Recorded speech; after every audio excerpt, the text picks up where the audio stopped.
ரசூலுல்லாஹ் செய்யற வளமை. ஜாபிர் ரலியல்லாஹு அன்ஹு அவங்களுக்கு தாங்க இயலாத ஒரு மன வருத்தம். ரசூலுல்லாஹ் பசியோட இருக்கிறாங்களே, வெளியில புன்னகையாக இருக்கிறாங்க, உள்ளுக்கு படுகிற பாடு உத்தரவும் தெரியாம முள்ள வீட்டுக்கு போய் மனைவிட்ட சொன்னாங்க, ரசூலுல்லாஹ் இப்படி கல் அடிக்க அந்த ஆயுதத்தை ஓங்கும் பொழுது நான் பார்த்தேன், அவங்க வயிற்றுல கல்லை தூக்கி கொண்டிருக்கிறாங்க. வீட்டுல ஒன்றும் இல்லையா ரசூலுல்லாஹ்வுக்கு செஞ்சு கொடுக்க?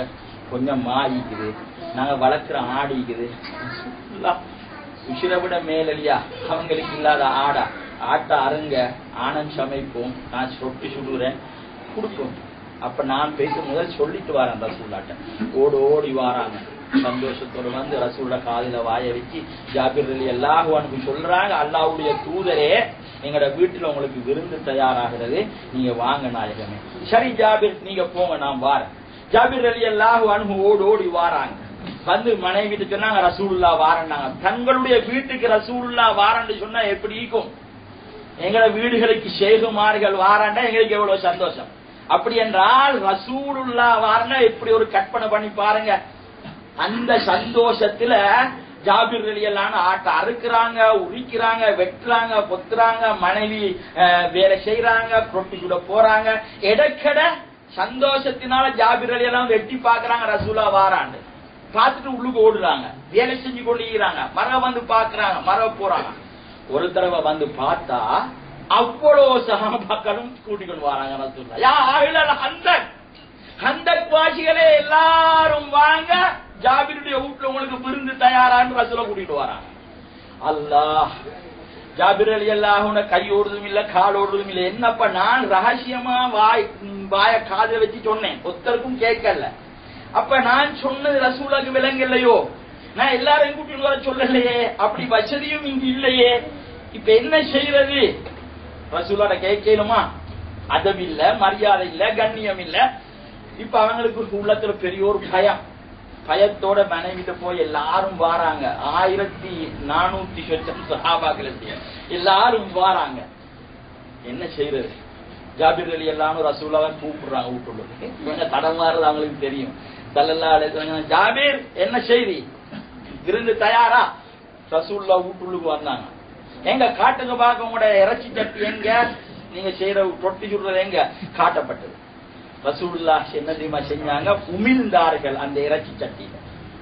அவங்களோட மனைவி ரொட்டி சுடுற மா பிணைஞ்சு வச்சு அதுல உமிழ்ந்தாங்க. சொன்னாங்க, ரசூலுல்லாஹ் உங்களுக்கு மட்டும் ரொட்டி சுடையலாது, பக்கத்து வீட்டு பெண்களை கூட்டிக்கொண்டு வாங்க. ரொட்டியை சுட்டு கொண்டே இருங்க, ஆணத்தை ஊற்றி கொண்டே இருங்க, காய்ச்சி வைங்க.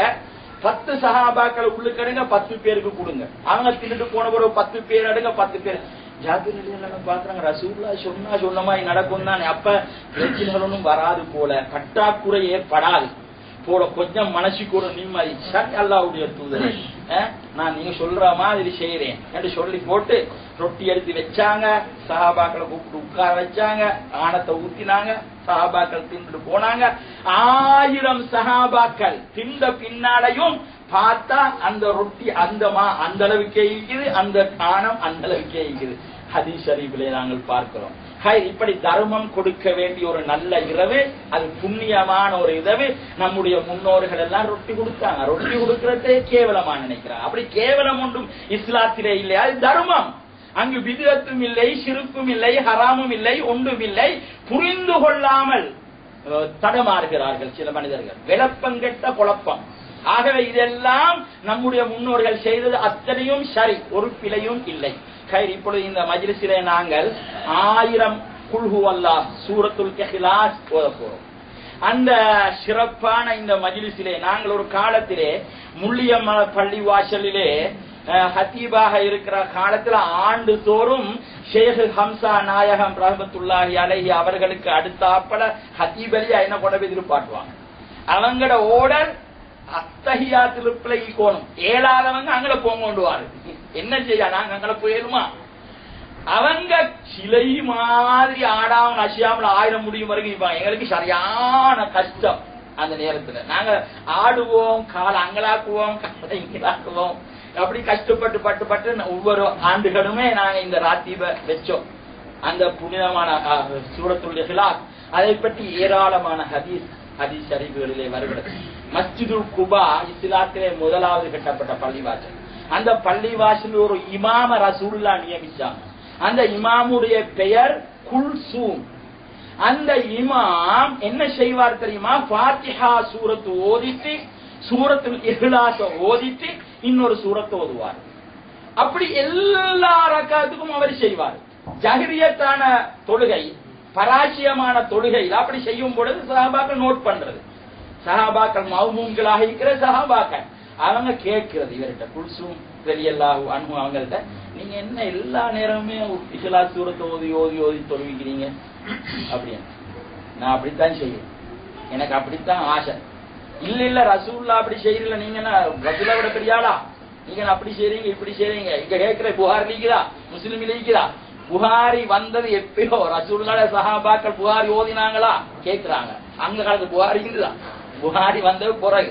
ஆகவே இப்படி ரசூலுல்லாஹ் செய்யாத நீங்க எப்படி செய்றீங்க? எனக்கு அது விருப்பம், அப்ப நான் செய்யறேன், உங்களுக்கு இஷ்டமா தொழுங்க இல்லாட்டி சும்மறீங்கன்ட்டு அவர் தொழுவிக்கிறது. அதை ஓதுறது இன்னொரு சூரத்தையும் ஓதுறது. இந்த விஷயம் ரசூலுல்லாஹ் போயிட்டு ஸல்லல்லாஹு அலைஹி வஸல்லம் அப்படி செய்றாரா? அப்ப சரி அவரை விசாரிப்போம் என்று சொல்லி அவரை கூப்பிட்டு அனுப்பினாங்க. சஹாபாக்கள் எல்லாம் சூழ்ந்திக்கிறாங்க, நிறைஞ்சிக்கிறாங்க. என்ன இமாம் அவங்களே, நீங்க இப்படி செய்வீங்க, உங்களை நாங்க இமாமாக நியமிச்சுக்கிறோம், உங்களோட மௌமூம்கள் உங்களுக்கு பின்னால தொழுறவங்க உங்களை ரிப்போர்ட் பண்றாங்க, நீங்க ஒவ்வொரு ரக்கத்திலையும் ஃபாத்திஹாவுக்கு பின்னால இஹ்லாஸ் சூரத் ஓதுறீங்க, அதுக்கு பின்னால இன்னொரு சூரத் ஓதுறீங்க. அது ஏன் அப்படி செய்வீங்க? குல்சூம் ரலியல்லாஹு அன்ஹு சொன்னாங்க, அல்லாஹ்வுடைய தூதரே, அந்த சூரத்தை அவ்வளவு நான் நேசிக்கிறேன், அந்த அளவுக்கு என்னுடைய உள்ளத்துல அதை பற்றி ஒரு கற்று அது மீது நான் ஒப்பு வைக்கிறேன். எல்லா சஹாபாக்களும் பார்த்தாங்க, ரசூலை ஏசுவாங்களோ? ரசூலை என்ன தெரியுமா சொன்னாங்க? ஹுப்புக இய்யாஹா அதுஹலகல் ஜன்னah, அந்த சூரத்தின் மீது நீ வைத்த பாசம் உன்னை சொர்க்கத்திலே நுழைய வைக்கும் என்று சொன்னார்கள் கண்மணியான நாயகம் ஸல்லல்லாஹு அலைஹி வஸல்லம். அந்த ஹதீஸை வைத்துத்தான் இமாம்கள் பிறகு தீர்ப்பு வழங்கினார்கள், ஒரு ரக்காத்து தொழுகையில் பல சூரத்து ஓதலாம், அதை பத்தி பிரச்சனை இல்லை. நாங்க தராவிகள் ஓதுறோமே, எத்தனை சூரத்து வேணுமானாலும் எங்களுக்கு வேணும்னா ஓதலாம். ஆனா இமாம்களுக்கு இடைஞ்சலாக வைக்கக்கூடிய முறை தொழுக கூடாது. நாங்க தனிச்சு தொலைக்குள்ள வேண்டிய மட்டும் சூரத்து 1 2 3 ஓதலாம் என்று இமாம்கள் இந்த ஹதீஸை வைத்து ஊண்டுதல் பிடிக்கிறார்கள். இமாம் ஃபஹ்ருத்தீன் ராஸி என்ற ஒரு பெரிய இமாம் இருந்தார்கள், உஸ்தாத்மார்கள் நீக்கிறாங்க.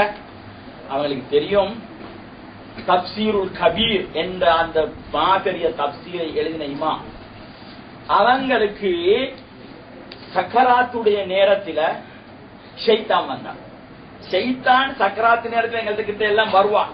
நாங்கெல்லாம் தரைக்காகளை பின்பற்றி அமல் செஞ்சா அவனிலிருந்து எங்களுக்கு பாதுகாப்பு கிடைக்கும், நாங்க பயப்பட தேவையில்லை. அமல் செய்யாமல் சும்மா அல்லாஹ்வாலம். ஆகவே அவன் வருவான், அவனை திருவிளையாட்ட காட்டுறதுக்காக வேண்டி. அந்த ஃபஹ்ருத்தீன் ராஸி ரலியல்லாஹு அன்ஹு ரஹ்மத்துல்லாஹி அலைஹி இடத்திலே ஷைத்தான் வந்து சொன்னான் சக்கராத்து நேரத்துல, அல்லாஹ் ஒன்று அல்ல 2. இல்லையே அல்லாஹ் உண்டு, இல்ல அல்லாஹ் 2 அவன் சொல்றான். இவர் இல்ல அல்லாஹ் உண்டு. இவர் கலிமாவை சொல்லி சொல்லி பார்த்தாரு, சரிவாருங்க. உடனே இவன் அவங்கட ஷைக் 10,000 மைலுக்கு அப்பால இருந்து தன்னுடைய முரீதுடைய நிலையை கவனிக்கிறான். அவங்க என்ன சொன்னாங்க தெரியுமா? தன்னுடைய முரீதை பார்த்து, ஃபஹ்ருத்தீன், உன்னோட உரையாடுவது ஷைத்தான், நீ இஹ்லாஸ் சூரத்தை ஓது, அவன் ஓடுவான் என்றார்கள் தன்னுடைய குருநாதர். உடனே அவங்க சூரத்துல் இஹ்லாஸ ஓதினாங்க, ஷைத்தான் ஓடினான். அவங்க அல்லாஹ் உண்டு, சூரத்துல் இஹ்லாஸ் அப்படித்தானே, அல்லாஹு அஹது, அல்லாஹ் ஒருவன், அல்லாஹு சமது, அவன் தேவையற்றவன், லம் யலிது, அவன் பிறக்கவும் இல்லை, வலம் யூலது, அவன் பிறக்கப்படவும் இல்லை. ஒரு தடவை ஓதினால் சூரத்துல் இஹ்லாஸை முழு குர்ஆனில் 3 பகுதி ஓதின நன்மை. 3 தடவை ஓதினால் முழு குர்ஆனையும் ஓதின நன்மை. முழு குர்ஆனையும் ஓதினா எத்தனை நன்மை கிடைக்கும்? ஒரு ஹர்ஃபுக்கு 10 நன்மை. லா அகூலு அலிஃப் லாம் மீம் ஹர்ஃபுன், பல் அலிஃபுன் ஹர்ஃபுன் வ லாமுன் ஹர்ஃபுன் வ மீமுன் ஹர்ஃபுன். ஸல்லல்லாஹு அலைஹி வஸல்லம் சொன்னார்கள், அலிஃப் லாம் மீம் என்பது ஒரு ஹர்ஃப் என்று நான் சொல்ல மாட்டேன். அலிஃப் என்பது ஒரு ஹர்ஃப், லாம் என்பது ஒரு ஹர்ஃப், மீம் என்பது ஒரு ஹர்ஃப். அப்ப முழு குர்ஆனிலே எத்தனை ஹர்ஃபீங்க 3 லட்சத்தி கணக்கொண்டு வருது. நாங்க யாசீனை பற்றி ஒரு விளக்கத்துக்கு நான் போன கிழமை அதை எடுத்து அந்த குறிப்புகளை அப்ப 3 லட்சம்